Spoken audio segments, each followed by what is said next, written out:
Easter. So happy Easter again. We've navigated together the protest of Palm Sunday, where crowds have shouted, "Save us."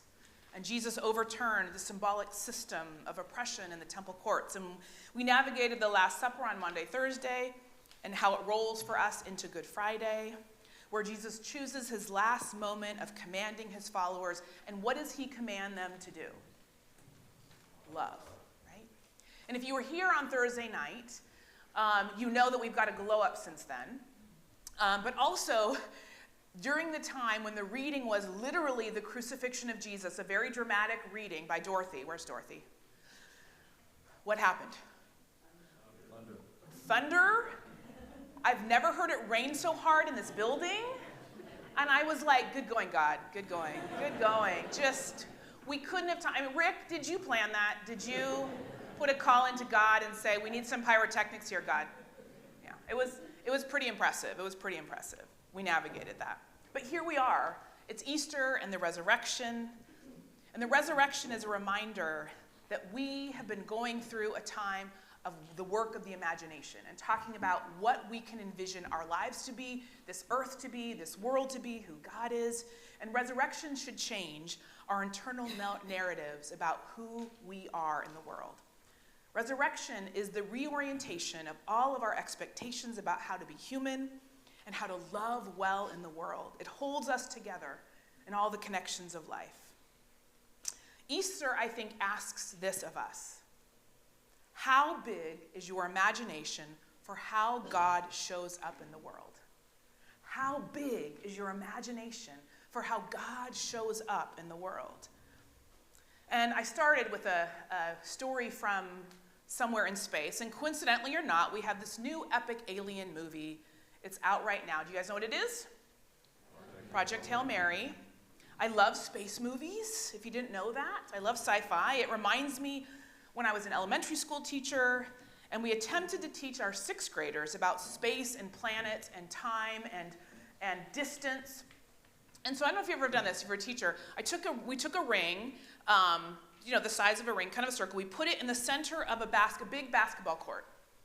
And that was our solar system. And then we marked out how far away the closest star was. Do you know how far the closest star is? Do you know what it is? It's Alpha Centauri, I heard it, which is 25 trillion miles away. That is the closest star to us. And so we tried to show the kids in whatever way we could as teachers, and I was the English teacher, as you can probably imagine, so the science teacher was doing all that stuff. But it was something that was like astounding to me, right? Because I just thought, oh my goodness, our universe is huge. It's immense. And if you wanted to get to that star with the technology we have now, do you know how long it would take you to get there? 75,000 years. Well, back then, I remember the lesson. Now it's maybe more like 20,000 years. We could make it, right?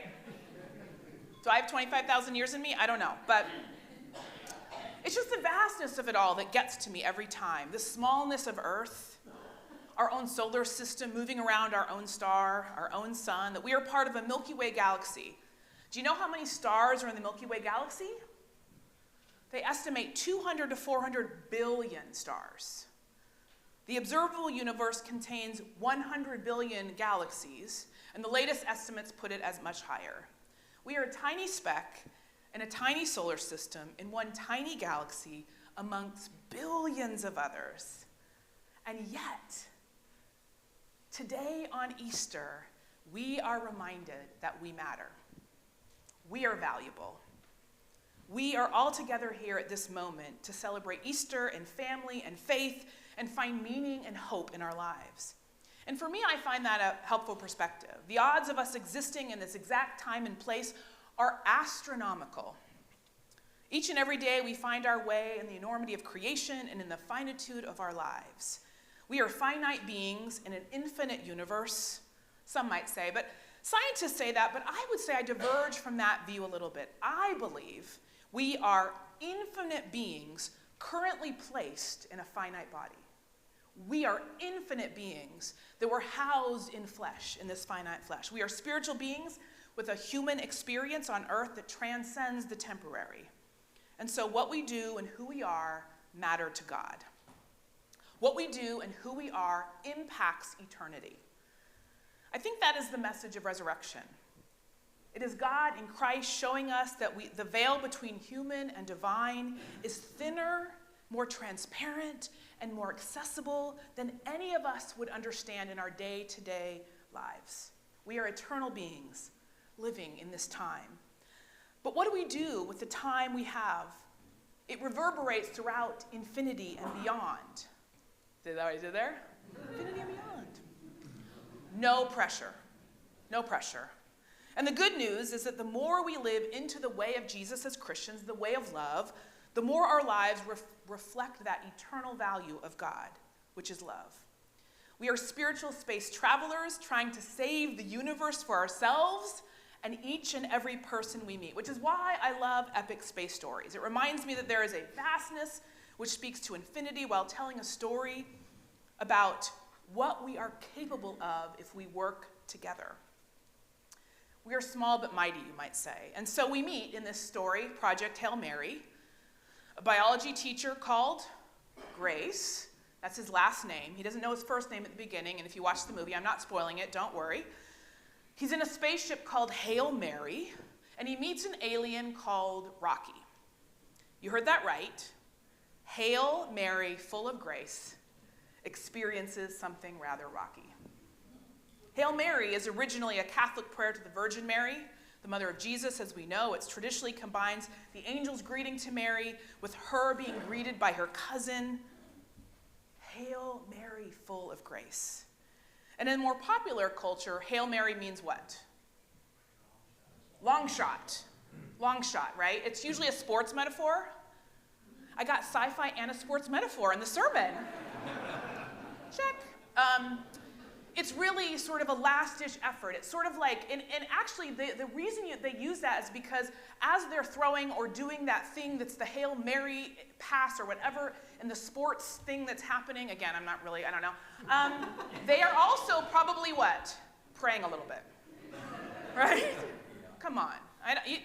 The minute something is desperate, we all become prayer warriors, don't we? I don't know about you, but I needed a movie that centered on collaboration and empathy right now. That's what I needed.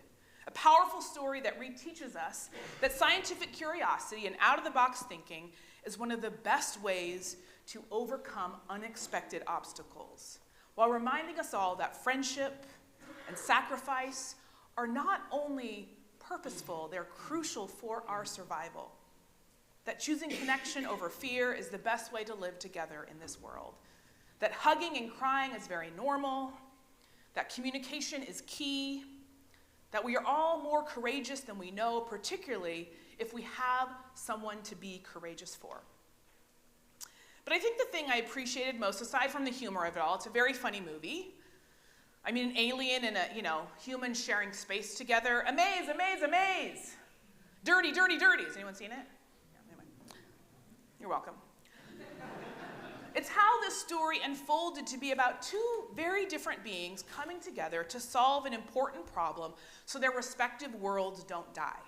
And again, I'm not going to give away the ending, but they didn't focus on their differences. They focused on solving the problem in front of them, one obstacle at a time for a goal. And the middle of it all formed a bond of caring and love. I mean, they had their moments, right? Sharing space, working together is never easy, even if you're from the same planet, right? But differences, as big as there could be, weren't in comparison to the goal they had of saving their planets. So conflicts were dealt with and moved along. And so my question is, was Jesus God's Hail Mary? Right? I don't think so in the sports sense, right? I don't think Jesus is like, oh my gosh, we got a minute left in the court, whatever. I don't know, sports. I'm going to throw Jesus down there. I don't think in that way.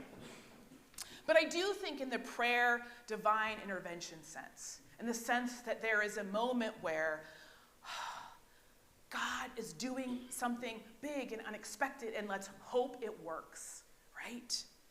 through the upending of our expectations of death, Jesus, in fact, shows us how to live. Jesus was direct with the money changers. He had harsh words, but he also was so gentle and kind and good to everyone he met. Jesus' way was the way of focusing on what mattered most to him, loving and serving the people around him. Jesus was hard on systems that made life difficult for people, but he was soft on people that he met. And that is how you get through a struggle, I think. You focus on the issues and not on the people. Our church has adopted, if you didn't know it, a slogan, "Make America Kind Again." And the question is, why not just say, let's be nice, let's everyone be nice? Does anyone know what the root word for nice is? The root of it is, the etymology of it? I love root etymologies, you're welcome. So actually the root of nice means ignorant. Being nice means pretending things are not hard and advocating or moving forward anyway. So nice as well, nice, right? But nice avoids difficulty, but not so with kind. You know what the root of kind is? It's in the word kin, kinship, right? The root of kind is family, right? I am me, I am you, you are we. We are all kindred. We are made of the same stuff, as the astronaut reminded us. We're on the same planet, sharing the same space. Our interpersonal connection is the root of all of our relationships. And so I would say this: Jesus was God's Hail Mary to show us what it meant to be kind, to see as kin, to love in the world, to transform everything. And so when we choose to see others as humankind, see what I did there? Kin of ours, we are seeing people how Jesus is commanding us to on Maundy, Thursday. Recently, there was an article that was revisited that I loved that talked about a CEO of Dreambox Learning. Her name is Jessie Woolley Wilson, and she had some wisdom for her leaders. She said, having hard conversations about things that help move a company or organization forward is called benevolent friction. Sometimes we just have friction, right? But what is benevolent friction? I mean, she says without friction or conflict or new ideas never ever emerge. Good ideas need a safe space to be bad ideas first, right? And that's what you see in this movie, Hail Mary, where they have good ideas and bad ideas, and they're going back and forth to figure it out. And this is what she says, that the best way to lead, the best way to get through the difficulty is to be soft on people, but tough on ideas. I don't know about you, but I think this decade since that article was written, we've seen a little bit of a switch of that, haven't we? I feel like not only on social media, but in a lot of places, we tend to be tough on people and soft on ideas. We tend to be tough on people and soft on ideas. There's not a time where I don't post something online where someone doesn't say, oh, you're not a real pastor because you're a woman, or, oh, whatever mean thing they're going to say about my looks, my whatever. And I'm just like, but what do you think about the thing I wrote? No? I think we're living in a time where we are tough on each other, right? But soft on ideas, letting anyone think or say anything. We don't put our ideas or thoughts through rigorous testing before we maybe let them out in the world. Maybe we choose to remain in our ignorance or niceness rather than choose to be connected and kind. I think Jesus was God's Hail Mary, because not that God didn't have plans or thought this all through to some degree, but I think Jesus' death and resurrection was a demonstration of what really is true about the world. Death is hard and scary and painful and sad, and I don't ever pretend that it isn't. But the good news of resurrection on Easter is that it doesn't get the last word. It isn't the final act. We have this one precious life, all of us do. But that isn't all there is. It's important, but it's not everything.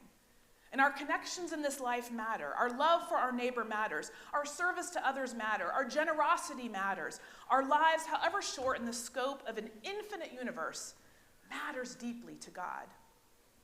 Maybe what resurrection is trying to teach us is that God was never angry at us. Maybe we projected our own imperfections onto God. God needs no violence to be appeased. Richard Rohr says it this way: Jesus did not come to change the mind of God about humanity. Jesus came to change the mind of humanity about God. To change our minds about a God we imagined as one way, is to show us a God who has always been near, always been forgiving, always been loving, right? Jesus on the cross, before he even dies and is resurrected, what does he do? He says, Father, forgive them. His sacrifice didn't need to happen for that forgiveness. Forgiveness was already present in the world. And the good news is God's love is not only holding it all together in some cosmic tapestry that we are a part of, but that God's love is holding us together and holding our relationships together each and every moment of every day. Resurrection shocks us into changing our minds about ourselves, our neighbors, and the nature of God's love for us. I believe Easter is the ultimate reminder that death does not get the final word. Love gets the final word. That love is the final word always. May you lean into God's love, God's goodness, God's grace, God's presence this Easter, because God is closer and more in love with you than you think. May it be so. Amen.